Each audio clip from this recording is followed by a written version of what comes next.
This is like a Texas A&M kind of. No, what is it? Oh man, now we're starting off on the wrong foot. So I went to the University of Texas. Texas A&M is our biggest rival. Yeah. That is the game. I was actually at that game in 1998 when our running back broke the national record for rushing against our biggest rival. So it's a picture that I remember fondly. So I have anyway, you know what? Maybe this is a topic for another time, Pablo. But I was also you in sports.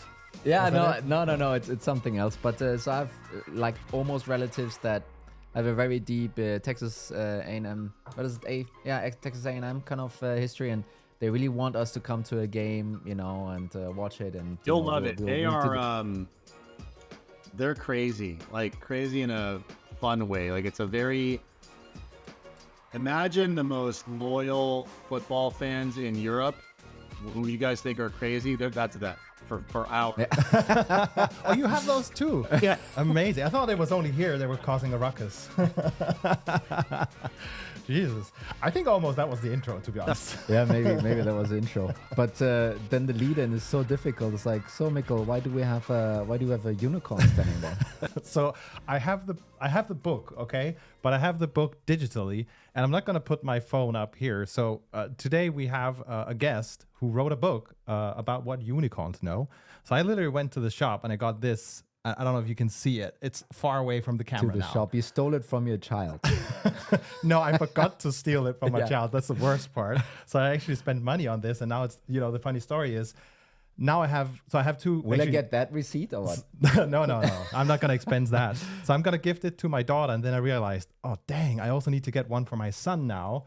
So, the task is just never ending. There you go. Anyway, just getting back to the show, I guess. Sorry about that. We have a guest with us today, Pablo Dominguez. Welcome, Pablo. Welcome. Hey, guys. Pleasure to be here. So you are operating partner at Insights Partners. One of the things I found is you work with a portfolio. I hope I got this right. You work with a portfolio of about 500 companies, helping them to scale. And Insights Partners has minted more than 75 unicorns. That's correct. Yeah, Insight Partners is a New York-based venture capital and private equity firm. We've been around for over 27 years, primarily investing in software business-to-business companies.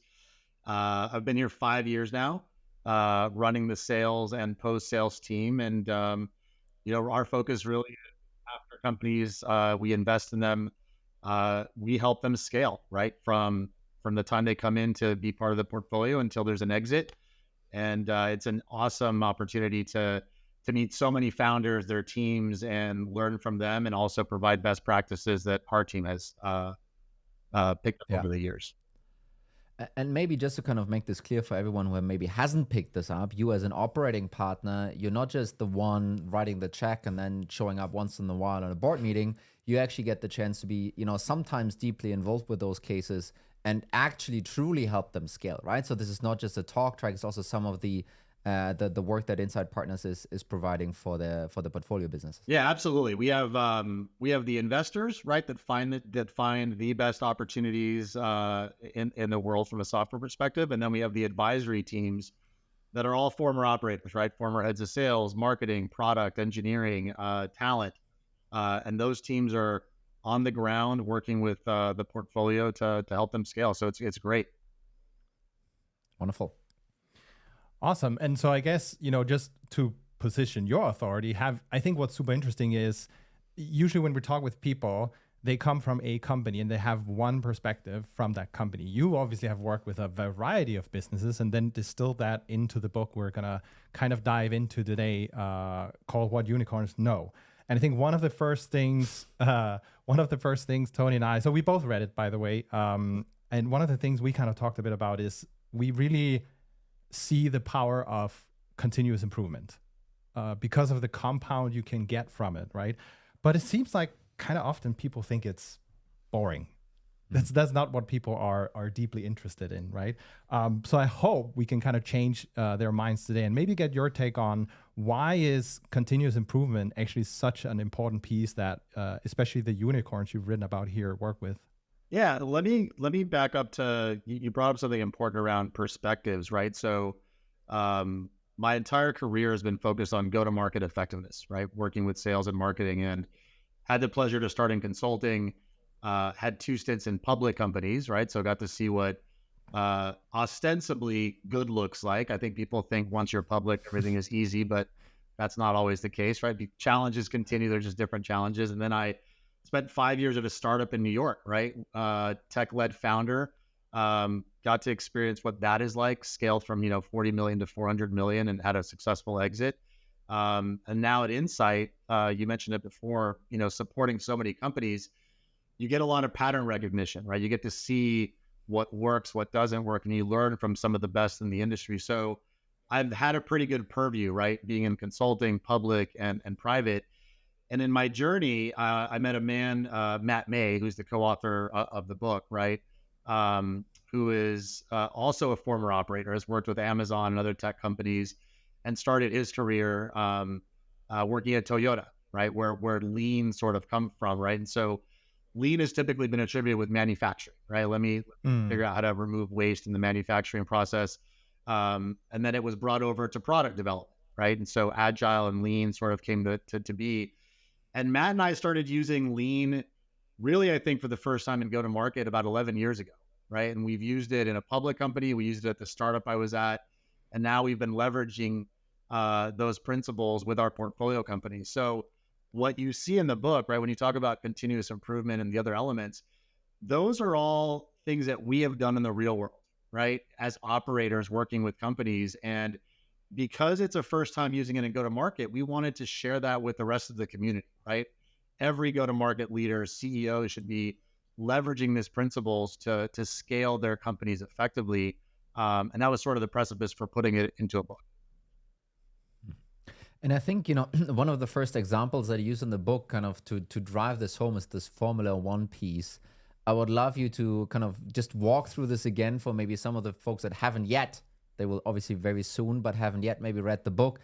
Because this was one of those things where, I basically looked up from the book and was like turning to my wife and it's like, did you know?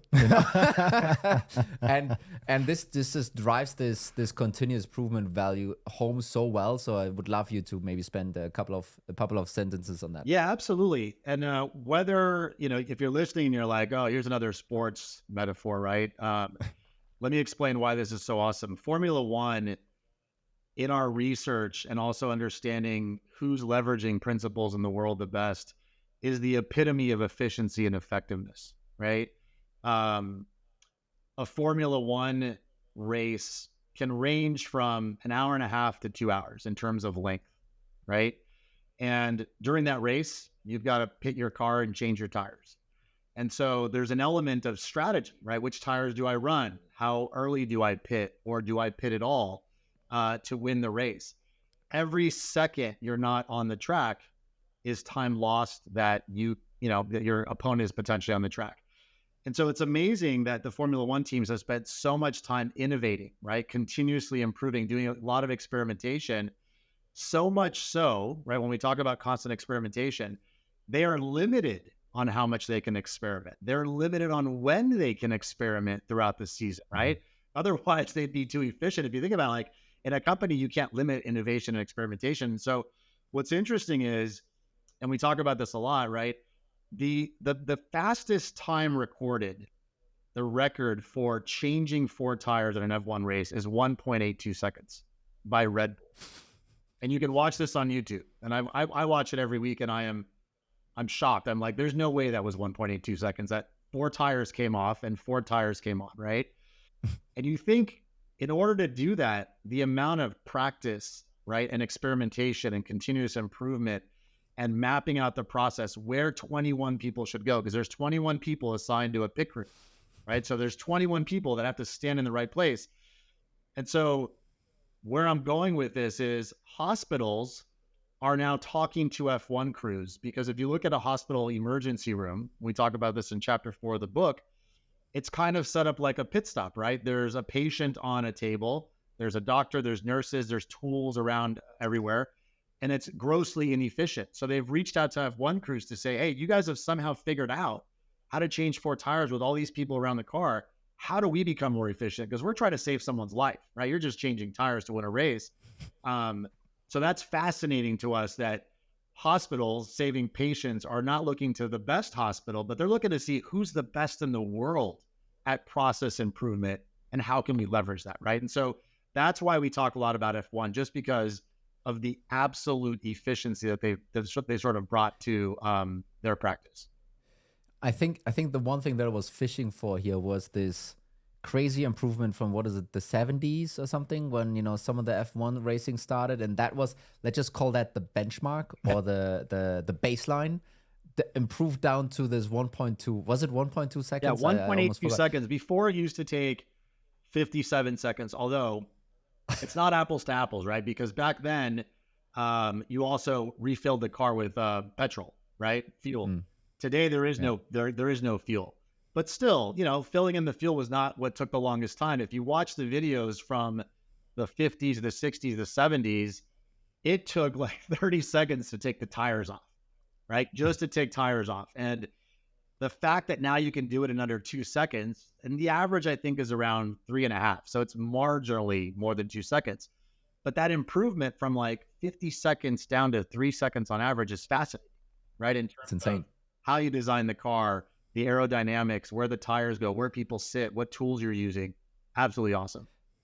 And so the reason why I think it's so eye-opening for also, you know, people running businesses and, you know, operating those revenue engines, is really, you know, sometimes when you say continuous improvement, it's like, by how much possibly could I improve this conversion rate, or about how much possibly could I, you know, shrink down that, you know, sales cycle, or, you know, time to first value, or whatever you choose. Everyone's like, well, it can maybe chip away, you know, 1% or 2%, right? And in this Formula One case, what is it? 95% you chipped away, or, you know, improved 20-fold. I mean, that's just completely insane when you think about it.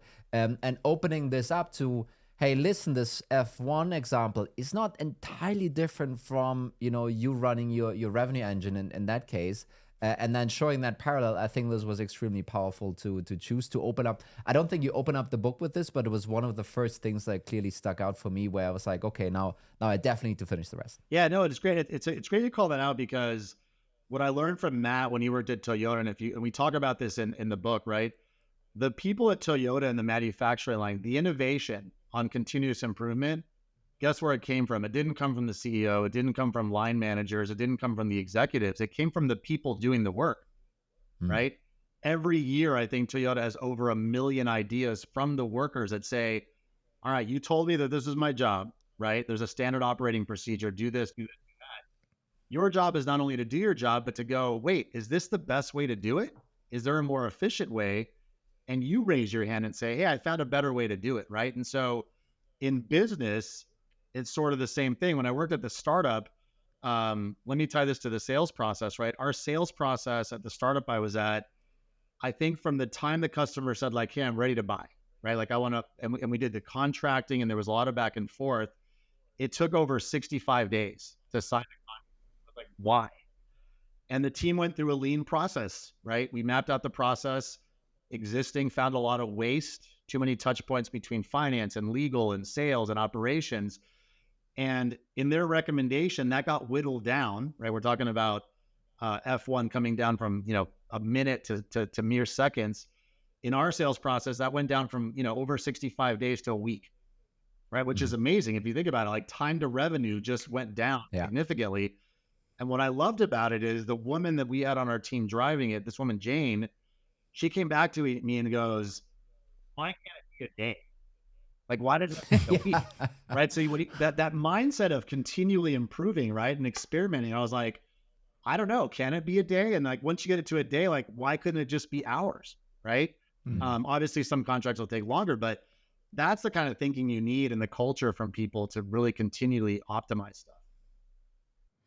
I think also what some people miss, in some cases, this becomes such a massive competitive advantage. Usually you want to see a competitive advantage being that you have some proprietary technology or access to something that others cannot access.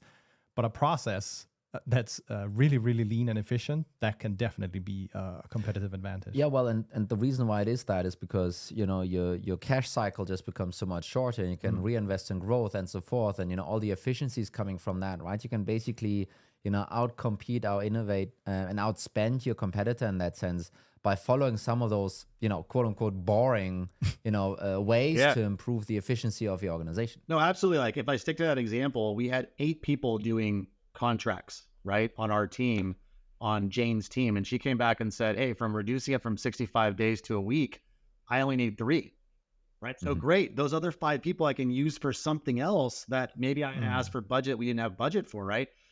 People always say it's the small that beat the big, right? David versus Goliath. It's actually the fast that beat the slow, right? And by having your competitive advantage is speed, right? Speed is what wins in business. If you can pivot more quickly, right? We've got AI transforming the entire world. Who's going to quickly adapt that? Who's going to like test it and experiment and figure out how to gain their competitive advantage, right? So I think the people and the processes that you have internally, obviously your product is a competitive advantage, but being able to move quickly and pivot, huge advantage. So I think what would be really cool is let's talk about one of the unicorns that succeeded in building some of these advantages. And one of the things we kind of saw in the book was Nick Mehta's Gainsight, and they had this objective, I think, of reducing the sales cycle by cutting it in half, basically, and I think cutting the time to value, so onboarding new customers, in half as well. And I think that let's just pause there for a second, because achieving that is a major efficiency driver for any business. No, but I mean, also, think about the CEO that walks into the executive meeting and states that, hey, we're gonna cut both of these things in half. Everyone is just gonna be rolling their eyes and it's like, oh, crazy CEO has some idea again.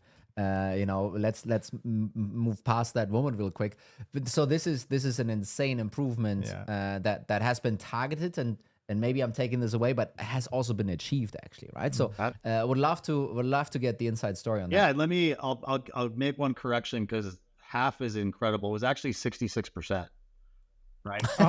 So like if we want to be specific, it was 66%. So Nick, for those listening, right, is the CEO of Gainsight, customer success platform. He's also the let's call him the grandfather of the customer success movement, right? He besides selling a solution for customer success, he's the biggest advocate for sort of post-sales, right? And the investment in making sure all that. So they were an Insight portfolio company, and I can talk to this because one, it's in the book. It's also, they posted something online on their website about the engagement. So if you're interested in learning more, feel free to go to their website. So we had done a lot of work with Nick and the team on, enhancing their go-to-market model. This is before Vista took over.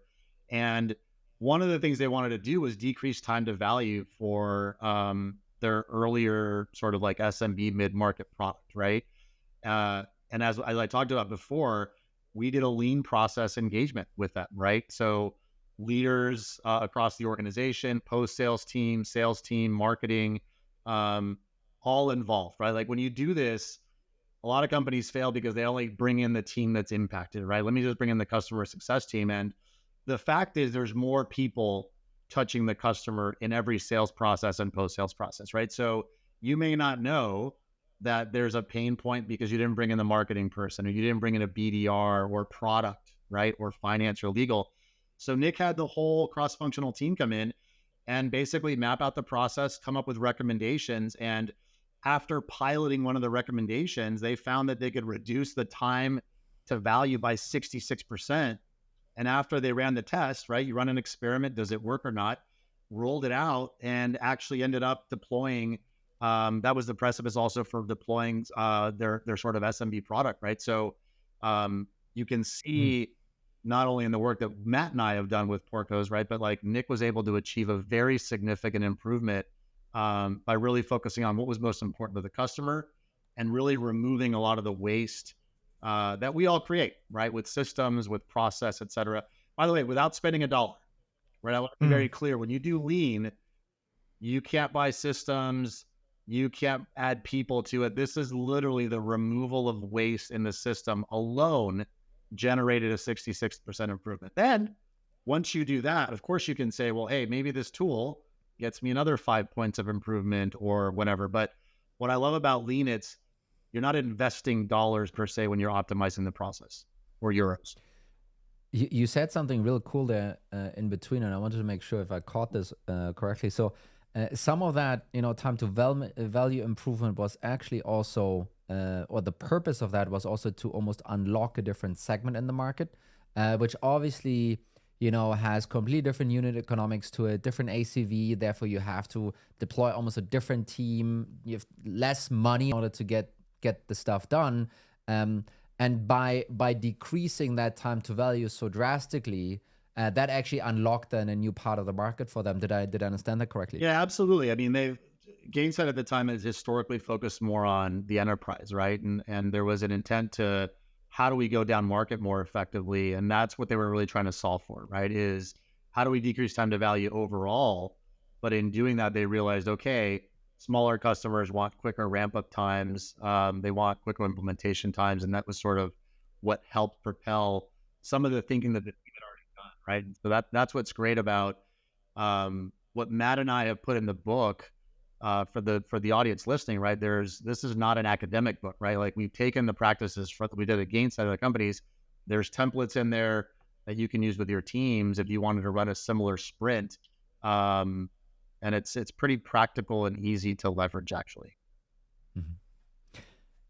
I think in particular now, the kind of environment all the SaaS business and scale ups are faced with, a lot of things have kind of changed in the sense that you can't do the same kind of investments anymore. It's more about efficiency and profitable growth or mm-hmm. whatever you will call it.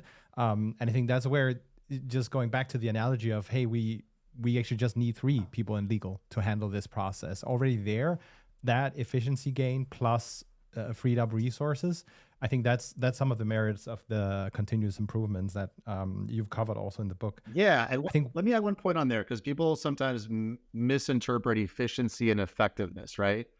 Efficiency is about doing things right. Let's take your favorite football team in Europe. You can lose every game in the season. That's very efficient. Negatively efficient, but you efficiently lost every single game, right? You did things right, although it's wrong.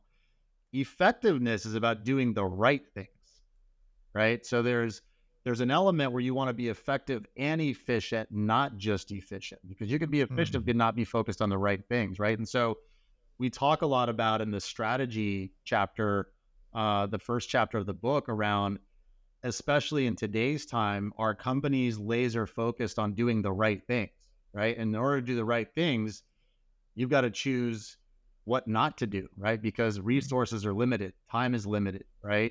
Money is limited. And so you can't be doing all the things that potentially you were doing last year in order to, stay afloat or to win. And so that distinction, I think, between effectiveness and efficient is just something people really need to focus on. Mm-hmm. But actually, I wonder how does that happen at a business, right? I think it's really hard when you're coming from a point of time where you're used to, let's say, running a lot of motions, running a lot of investments, and doing a lot of stuff, and then saying, okay, all of a sudden, we can't just have our team work harder. It doesn't, that rarely works out, and we still have all these things that we want and need to do. Like those companies you've worked with, those unicorns, how have they gone about that differently from your perspective, like from your chair? Yeah, let me give you an example, because it's hard, right? Porter said it best: the essence of strategy is choosing what not to do, right? When Jobs came back, Steve Jobs, to Apple after he was ousted, and we reference this a lot, right? William Isaacson talks a lot about this in his book. When Jobs came back, Apple was trying to do everything, right? Printers, servers, laptops, etc. And he narrowed it down to basically, we're going to do one product on a 2x2 matrix. What are we going to focus on each of these things? And people were shocked. Like, well, what do you mean? We're not going to build these things? Like, I have a whole team building stuff, right? And so it's a difficult decision to say, we're not going to go into France, Germany, and Benelux. We're only going to pick one of them, right? Or we're planning 3 product rollouts. We're only going to do 2. There's this misconception that I have to do more with less, right?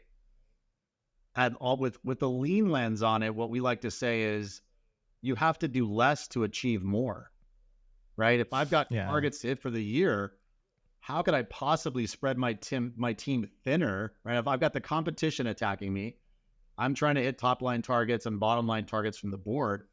The only way to do that is to be laser focused. So when we work with portfolio companies, and if you're listening and you're not a portfolio company, you really got to sit down and like lay out, all right, what's the, we call it the waterfall, right? I'm here this year, whatever, 10 million in ARR. I'm trying to get to 20 million. How am I going to get there? And what trade-offs do I make to basically maximize my bets, right? And maybe rolling out 5 products, I can't do it because I don't have the R&D team, right? Because we cut R&D spend. Or maybe I need to hire a bunch of R&D people to do 5 products, and that's going to take away from our core. And so there's a balance between, because your listener might be saying, well, wait, what happened to startups and scale-ups, constant experimentation, and we've got to test everything? Like, well, you should test different things, but not 100 things, right? You can't test every market, every product, enterprise, mid-market, SMB, especially in a time like this. You've got to be more laser focused on what can you do to survive and grow. And leadership has to make those tough decisions, which is hard, right? You ask the question, like, how do you do it? It's hard to tell someone we're not going to do X, Y, Z, and that might impact their role, their team, and they might have to focus on something else. And I can give you a great Formula One analogy for that one. You need to slow down to speed up. So when you hit the corner, Yeah. Oh, wow. Thanks, Mikkel. Why was that not in the book? Yeah. I think it's a really cool concept. I still think listeners might almost some of the growth pressure is coming from the board, right? And then having the balls and the guts to stand up and be like, it's a very counterintuitive point for many operators and also for many board members to say, actually, we're only going to do these 1 or 2 things that maybe get us there. What we have actually seen working with some of our portfolio, so to speak, that there's sometimes a tendency to, layer more and more and more things on top in order to kind of then get to that, 20 million number, if you will. Yeah. But really these additional layers detracting from the really important pieces that need to be built out, right? But it's so difficult to first of all know any of that stuff, when you're starting out. Obviously hindsight is always 2020, but at the same time also having the guts to stand up to the board and say, you know what, we're actually not going to get to 20. We're only going to get, quote unquote, to 18 maybe. Right.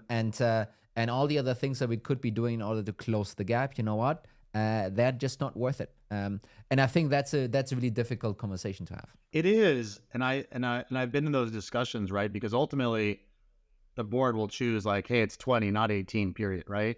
Yeah. Your job in the company is to say, okay, what's the best path to 20? And is sprinkling 30 initiatives versus 10 effective for our team who's going to be spread out in different directions, right? And so if you've got to get to a number and that's what the board's holding you to, you can still like look at your priorities and your initiatives and go, okay, what's the bare minimum we can do to stay aligned, to stay focused, to not burn out teams that strategically allows us to get there, right? While still innovating, right? Because you can't abandon those things that are long-term bets. But again, with finite resources, finite time, and finite dollars, you have to make choices. And that's hard, right? That's what strategy is about, is making choices to get you to win. No different than an F1, right? Like, seriously, right? It starts to rain. Do I pit stop now and change tires? Is the rain going to last? Is it not going to last? Right? Those are big choices to make that could cost you the race, right? The average time between first place and second place at the end of the year, in terms of throughout the year, is only about 20 seconds, right? So it's a huge difference if you decide to stop, to your point, Miguel, like slow down or not, right? So, but those are trade-offs that teams make. No, stay on the track. No, come in for new tires. And maybe it costs you the game, right? Obviously in business, it can't cost you your business, which is why it's even more important to make strategic decisions with the input from your team. Yeah. I think what I also reflected a bit over is if you've looked at this kind of process you've outlined in the book, and you kind of covered it also with Gainsight, right? You obviously came in as a partner in this scenario, but how do you see companies potentially running this process themselves? Who is who is best positioned in the organization to carry this forward, and what needs to kind of be in place in order for a company to basically follow? I think you're calling it the unicorn model. Yeah, it's a good question. Where we've seen success, even if we're involved, right? Like if there isn't a point of contact that's been appointed by the CEO, and there isn't buy-in from the CEO, this is never going to work, right? Because it has to be a cross-functional engagement. Otherwise, you're not really solving for all the issues. And so having someone as an executive sponsor, right? Whether it's marketing, sales, the COO, if you have a COO, it could be IT, it could be product, because we do this also with IT teams, right? Not just go-to-market teams. You need an executive sponsor, but you also need someone who is going to project manage the initiative and say, these are the people we're going to bring in. When we test the experiment, who's holding them accountable, right? We're going to meet weekly. We're going to meet bi-weekly. We're going to get reports. Is this working or not? When we do it, we have the benefit of we help project manage it, right? If you read the chapter and go, okay, thank you for the templates. Thank you for the framework. Well, who does this? Okay, you have to appoint somebody in your company to be what we would be, right? Who's going to bring the different teams together? Who are the teams going to listen to, right? Because if it's a sales issue, is marketing going to listen? If it's a salesperson, like who can be independent and collaborate effectively cross-functionally? Because you don't want someone who's going to say, well, my function's the most important, and it's everybody else's fault that the sales process is broken or post-sales, right? There's no blaming here. We're just going to fix this and like eliminate some stuff. I have an idea. Could it be revenue operations to step in and help with some of those cross-departmental things? So I'm thinking. Yes. Sorry, go ahead. Absolutely. I don't know if your listeners have RevOps or not. If you have a RevOps function, 9 times out of 10 when we do that, that is the point of contact because they're connected to all the different functions. If you don't, you should get a RevOps person at some point, right? But yes, absolutely, the RevOps leader or someone on that team is a perfect project management and leader to drive this. So, I mean, there's 2 routes we can go now, because now we're talking about revenue operations. So that's, I think, very close to, by the way, our listeners. So I kind of almost want to get, take a little bit of a left turn, if that's okay with you. And again, back to the portfolio of companies you've worked with and interfaced with, right? How do you see the importance and the impact of revenue operations in those organizations specifically? Yeah, so I have had the benefit of running RevOps at public companies, supporting 8,000 reps, right? Having a very large organization. I've also built it from nothing at a startup, right? Where there wasn't really RevOps. And I've also been in sales, and the teams that we've hired at Insight to support portfolio companies all have done some stint in RevOps, right? Because that's where a lot of the glue happens in support of the revenue teams, right? So since we have 500 or more portfolio companies, I can tell you definitively, right, statistically, the companies that invest early in revenue operations and get a strong leader perform significantly better than those that do not, right?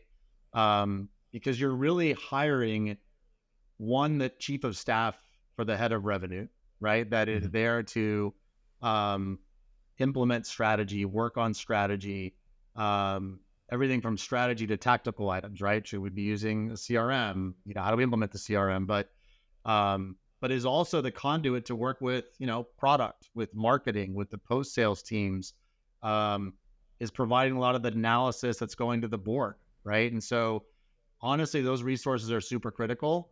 And it's one of the recommendations we always make when we're working with leaders. 1, do they have a good number 2, right? Which is a RevOps person. And if they don't, they should immediately look to hire someone. And typically hiring more senior early on gets you way more lift than, well, I don't have the budget. I just want somebody to do CRM, right? That's always, I think, a miss on their part because they're not thinking long-term, right? You get a good director in or senior director or a VP that's actually scaled an early stage company to mid-stage to late stage, and you're off and running, right? Because they know what systems are needed, what process is needed, how to integrate the different functional teams. So we're huge proponents of getting RevOps right early on. And by the way, to go back to Gainsight, sorry to cut you off, Gainsight, phenomenal RevOps person when we did this project that actually helped drive that 66% improvement, right? Caitlin, when she was running RevOps, phenomenal team, phenomenal leader. Could it have happened without her? I don't think at the pace they moved, like she was the glue that helped connect a lot of the pieces. I think it's just super interesting because so we talk a lot with revenue operations professionals, and what happens so often is they hope to land in a very strategic position and they end up just, doing Salesforce validation rules, which is not really what impacts revenue or drives the needle for the business. And I think you said something very important, that it's like the right-hand man or woman for revenue, and you need to go for a strong leader in that position early. What is it that person does? Like, what will that person do differently than just hiring a system administrator instead? Yeah, let me clear up something you said I want people to understand is like, you don't walk into a strategic role, right? You create a strategic role and you earn it, right? I think you've got to build the trust of, because I have this discussion a lot with leaders is like, well, I've been relegated to just do CRM or analysis, right? I'm like, okay, I don't know if you were relegated or you did in yourself and your team and didn't show the value you can bring, right? Because there's two kinds of ops people. There's the ones that do get relegated, and I think it's their fault. And there's the ones that truly show up as a trusted advisor and that chief of staff to the head of revenue, help them think through, again, okay, back to my example around strategy. Are we going to go into France, Germany, or Benelux? Like, hey, I ran the analysis. Here's what the markets are doing. Here's where our competitors are. Based on that, my recommendation would be, let's just do France and Benelux today because Germany is going to be more difficult. Yes, it's a larger economy, but here's the rationale, right? That's what a good RevOps leader would do, right? Mm-hmm. A bad RevOps leader would be like, well, here's the systems we need for the countries, and we have to be in German language and French. Like that's not thinking strategic, right? Like you have to show up as an advisor, but not just to the head of revenue, right? To marketing, to product, because they want to say, wow, that person's awesome. If you think about it, the best RevOps leaders, when you, the head of revenue, aren't there, sub in for the head of revenue, right? Mm-hmm. And other people don't go, oh, I can't believe, Margaret or Johnny is here. I'm not going to listen to him. They go, crap, the head of revenue's gone. We got to listen to this person because this person is going to hold us accountable and is way more tactical, right? So it's up to you, head of RevOps, whoever you are listening, right, to build that trust, build that advisory capability so you are viewed more than just a tactical person. Mm-hmm. And I think really this, so I mean, for RevOps folks listening, I think that's great advice. And then for kind of the CRO, VP Sales, VP Revenue folks listening, it's also about the, and I don't think you can always pull the strategic value out of a person, right? To your point, you need to, that needs to be a push from that person. But I do believe that there can be a difference in when you want to establish your revenue operations function, don't go for the system admin job spec, so to speak. Maybe shoot a little bit higher. You'll pay quite a lot more potentially, but you get a lot of additional other benefits that will actually benefit you in terms of increasing revenue, probably saving costs somewhere, and most definitely also the ability to foresee risks and obstacles and bring this to the awareness of the leadership. Absolutely. Like I think you said it there. Like, could you hire the Salesforce admin? Sure. You probably need a Salesforce admin, right? But where do you get more lift, right? A leader that understands strategy, can help you do compensation planning, set quotas, think about territory design, understand systems so it can work with IT, understands top of funnel so it can work with marketing, can think about contract lifecycle management, right? Like, are we being efficient? Are we targeting the right customers? Are we deploying salespeople effectively, right? We've got budgeting season coming up, right? We're about to hit Q4. Can that person help work with finance and the team to figure out, do I need to hire 5 people, 10 people? Like, that's invaluable, right? And allows me as the head of revenue to focus my time on the customers while I have somebody helping me develop the strategy and running the business, right? Yeah. And I think what's really powerful is to While head of RevOps was a very much a trending topic in the last year and a half or something like this, the promise that came with it was always around efficiencies, right? And some things we talk about this here on the show a lot, and we fear and worry, and sometimes also see it, that the folks that were hired into those positions aren't really actually able to deliver those efficiencies, right? And I think a way to also achieve this is to use some of the frameworks here laid out in the book, right? It doesn't need to be exactly to the T, but those are ways of how some of those folks listening can actually deliver these efficiencies that they were in the end were hired for, right? And I think sometimes the job spec veered a little bit into the system admin role. I absolutely kind of see this a lot, but at the end of the day, you need to almost ask yourself, okay, when the next time of budgeting season is coming up, will people think like, okay, do we need to improve this year? Do we need to improve Salesforce just a little bit more this year? And will that actually deliver a lift? Or do we need to do something else instead, right? And you want to definitely be in the latter part of that conversation.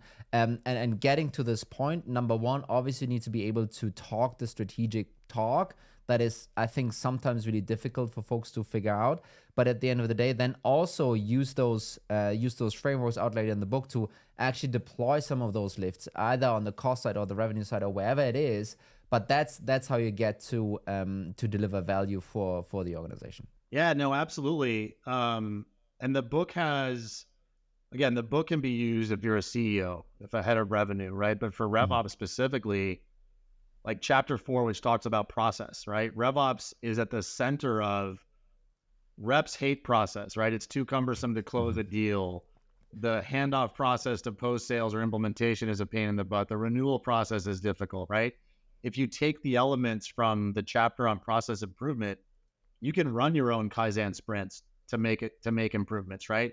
We talk a lot about constant experimentation, right? So if you want to be innovative, a lot of times people don't want to take risks, because what if I test something and it doesn't work? Well, the beautiful thing about experimentation is test it with one of the groups. Instead of testing it globally, test it with the team in the UK first. If it works, awesome. Test it with the team in EMEA, awesome. And now go with your entire global team. Now you look like a hero, right? You've done an awesome job.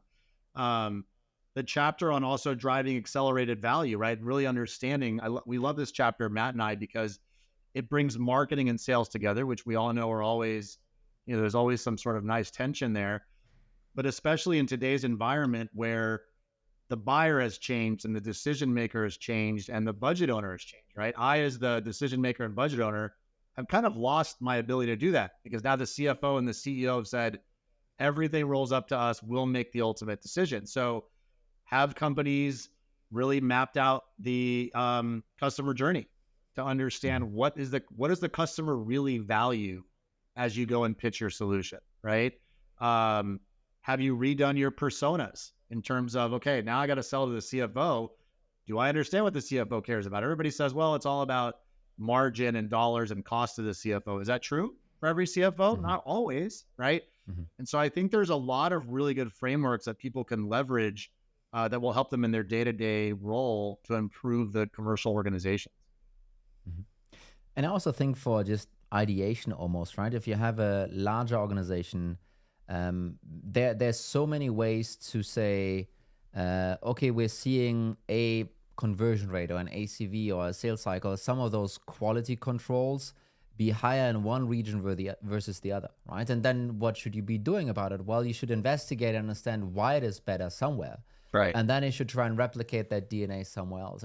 And also the other way around, something is not going according to plan. Number one, you obviously need to, find it. You need to detect that something is going off. You need to inspect of, why it's going off, and then you need to be able to act on this, right?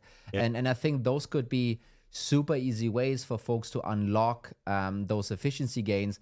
And this can be both impacting cost and or revenue. And we usually say, right, while CROs, and in many cases, the CRO is the leader of the revenue operations function, while CROs tend to not care too much about cost and CAC and these things. The best do, obviously, but many don't, and at least not the day-to-day. saving costs really means you can redeploy that somewhere else in order to unlock more revenue actually, right? So it's like it all ties back to acquiring customers at the end of the day. And there's so many different ways and angles in any organization really that, you know, over time you can unlock. And the crazy thing about this is, and goes back almost to the Formula One example, they compound over time, right? So you have one improvement and you will kind of keep, you know, this will be a gift that keeps giving. But then also if you are able to sequence different improvements together, you have another compound coming out of that as well, right? So there's lots of different very big levers that folks should be starting to pull in order to get from this 1 minute tire change to 3 seconds or something. Yeah. There are ways to do that. Yeah, the compounding is, I love you brought that up, right? Back to the example when I was at a startup and Jane reduced that time from 65 to a week, right? And said, I don't need 8 people, I only need 3. In today's environment where people have had to make reductions, right? Budgets are flat or non-existent, going back to strategy and like, okay, I have to make trade-offs because I'm not going to get people. Well, if I just freed up 5 people, maybe I could do one of those things that I couldn't do before, right? Mm-hmm. So you're able to be more innovative if you can optimize and be more effective and efficient. And I love when you were talking about, you know, we talk about the 5 whys a lot, which is one of the lean principles. 5 whys mean when you see an issue or you see something good, you always ask why 5 times to get to the root cause. So to your point, conversion rates are higher in, the UK versus France. Well, why? Well, because we trained the team there. Okay, well, why? Well, because there was a leader that actually believed in training and the team in France didn't. Okay, well, why? And so you ultimately get to like, okay, well, what's the root cause of why it's better or worse, right? I think people need to do that. But I would also caution on survivorship bias. Sometimes people think, well, hey, these reps are performing very well. Let's try and mimic what they're doing without really understanding, well, why are they good?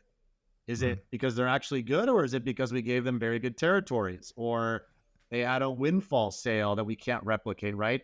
So you've always got to dig deeper into the data, which I think RevOps does very well, right? Because sometimes senior leaders see numbers and it's, well, let's go do that because that conversion rate looks better or that win rate looks better.